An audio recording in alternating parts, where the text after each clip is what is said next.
అందరికీ శుభోదయం. ఇవాళ పొద్దుటే పెసరట్లకి నేను పెసరలు నానబెట్టుకుని శుభ్రంగా క్లీన్ చేసి పెట్టుకున్నానండి. దానికి కావలసినవి పచ్చిమిరపకాయలు, అల్లము, ఉల్లిపాయలు, దానితో పాటు జీలకర్ర కూడా. ఇలా చేస్తే పిల్లలు తినను అన్నం లేకుండా చక్కగా తినేస్తారు. ఎందుకంటే చాలామంది ఉల్లిపాయలు అవి వేస్తే తినరు కదండి. దాంతోపాటు ఇదిగో జీలకర్ర కూడా వేసి చక్కగా పెసరలు వేసి మిక్సీ పట్టేసుకుంటే మెత్తగా బాగుంటుందండి. పెసరట్టు ఇలా చేసి చూడండి.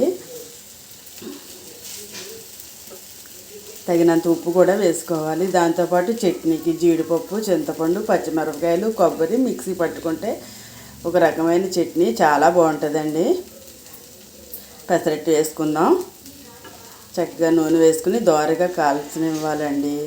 దాంతోపాటు చక్కగా మంచి పెసరట్టు రెడీ అయ్యింది. చూసారా, చక్కగా తింటారండి పిల్లలు. మీరు కూడా ట్రై చేయండి.